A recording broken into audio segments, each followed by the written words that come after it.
Hey guys, what's going on? James here. Discussion Saturday is once again upon us. The end of another fine week. So hello. Today we're going to be doing another discussion video, sort of an addendum to my last week's video about reviews versus book talks, and also just a follow-up really, because there's been a few different videos this week that have come out that have discussed different issues around reviews and things like that, that I wanted to add on to. Specifically, the video from Dane Reed's this week, which was reviews being objectivity versus subjectivity.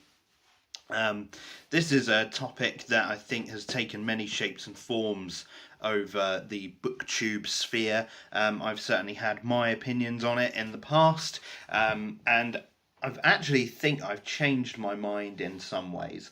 So let's have a talk about that today. So basically the idea is, for reviews, whether they should be subjective or objective. In my previous video I complained that a lot of reviews on booktube were more in tune with sort of a summary and then brief I liked it or didn't like it sort of vibe, rather than an objective, this book did this, this and this well, sort of thing. I think that view is, in hindsight, actually quite is restrictive the word? I don't think restrictive is the word. That view is sort of misguided in terms of what a review should be, and what a review possibly can be. Dane's video was really good on this. I'm going to link it in the description below, so definitely do check that out. But basically what he was saying is that it's sort of very difficult to do an objective review without adding in subjective elements. And I think he's absolutely 100% correct on that. And there's a great, I think he did it as a video as well, but there's a great article by Jim Sterling, who is a video game, well, was a video game reviewer, and now is just a video game pundit, I guess. But so he did a review of a video game, and people complained at him because the review was too subjective and B should be more objective. So he did a 100% objective review, and it literally was just things like, in this game this happened, then this happened, then this happened, with no opinion, like, and I liked it or anything like that, which is actually just got me thinking, like, when you're doing a review, it is going to be more often than not coloured by your subjective opinion, and I think it's very important for people watching reviews to sort of understand that, and you're gonna need to understand that a review is not going to be a 100% objective opinion, because nobody can. I don't think anyone can have a 100% objective opinion about a book. You know, some people will say so-and-so book had great writing, and someone else will say so-and-so book had rubbish writing.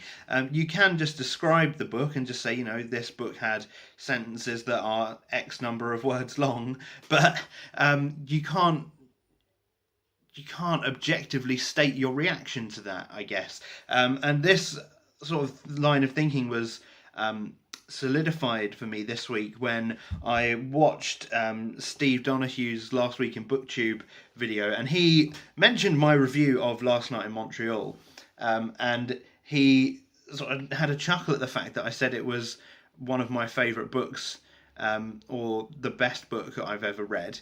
And that's completely fair. Like, no discredit to Steve. Like, if he thinks Emily St. John Mandel's books are trash, that's on him. But that's what got me thinking, you know. I rated that book 5 stars. Emily St. John Mandel's one of my favourite authors. Obviously, Steve disagrees. But we're reading the same material, but we've had such a different reaction to it. And that sort of highlights to me that even if you strive to be objective in your reviews, you're never really going to be, because your reaction to things is going to be a subjective response.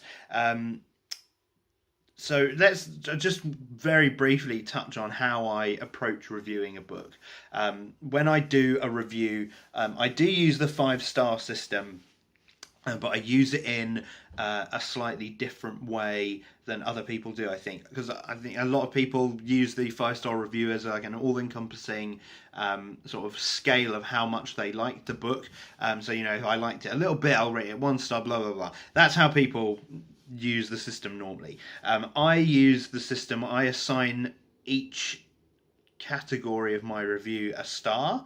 So, characters, writing style, pacing, plot, and something else. I don't know. What's the other one? What's the other one, you guys? There's another. Oh, and of course, and just whether I like the book or not. Right. So those are the 5 categories that I use, and if I think it's achieved good enough in any of those areas, I'll award it a star. So on my scale, you do sort of in the end up with a sort of overall impression of how much I enjoyed a book, because obviously the more categories that it fills in, the more I'm going to probably have enjoyed it. So I think that's when you see a 3-star review from me, or if you see a 2-star review from me, it doesn't necessarily mean that I didn't like the book. It means that it just lacked in certain areas, and it may have even been awarded a star for me enjoying the book overall. There's books like the Da Vinci Code, for example, that objectively not that well written, but I think the pacing's good. I think the characters are okay. Some of them are a bit weaker. So the writing style isn't there. I enjoyed it. So that book is going to be like a 3 or 4 star for me. But then someone like someone like Stephen Fry is the sort of the big name who really went off on the Da Vinci Code for some reason, and just like completely demolished it, causes like a gutter fire and whatever. But I don't know what he's basing that opinion on, and that's, I think, the sort of crux of where objectivity and subjectivity clash. You can, by all means, like you can accept that all reviews are going to have subjective elements. It's then up to you to sort of educate yourself, or really the reviewer to educate you, because there's no way to research it really yourself, on how that reviewer approaches books that they read and what they're rating on, and what sort of things they like.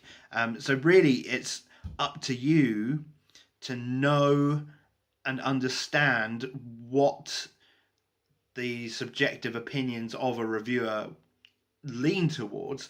So if you've got, like, if you're watching a reviewer with certain biases towards certain franchises or whatever, and then they review something really highly, you can maybe think, okay, well, they really like this sort of thing, but in the past I haven't, so maybe if they're really liking it still, I probably still won't, even if they are giving it a glowing review.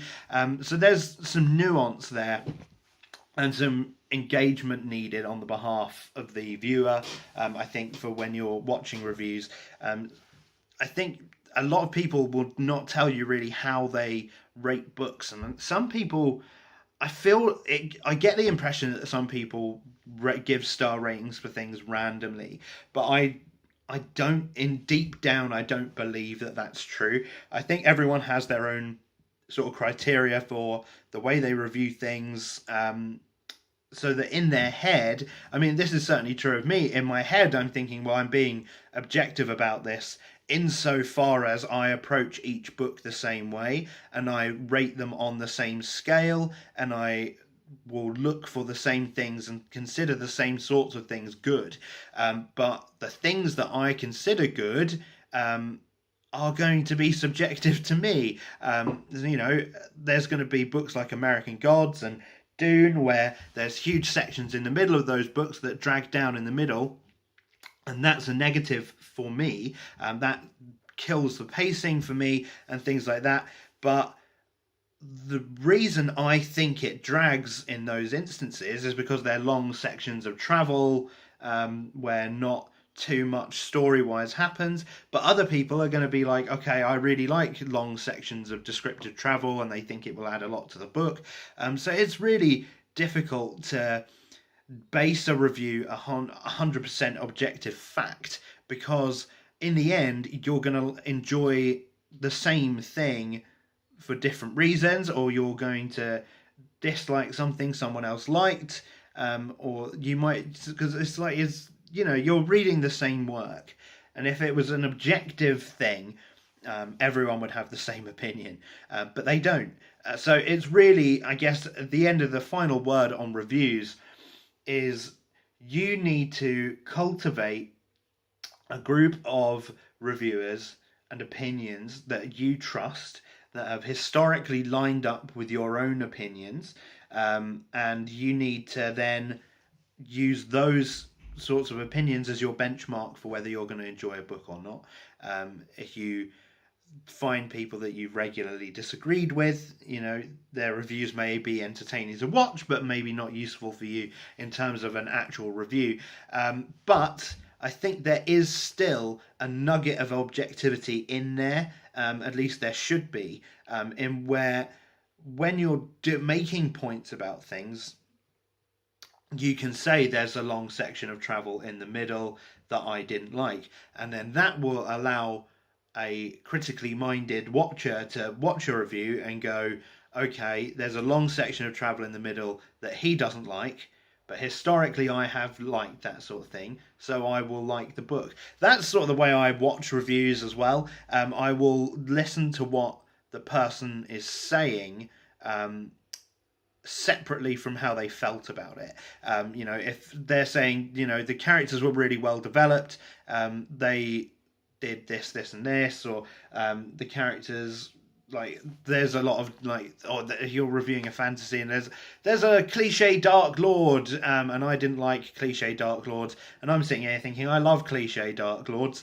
I might read that book. That's really sort of the end of the discussion, because I'm now rambling.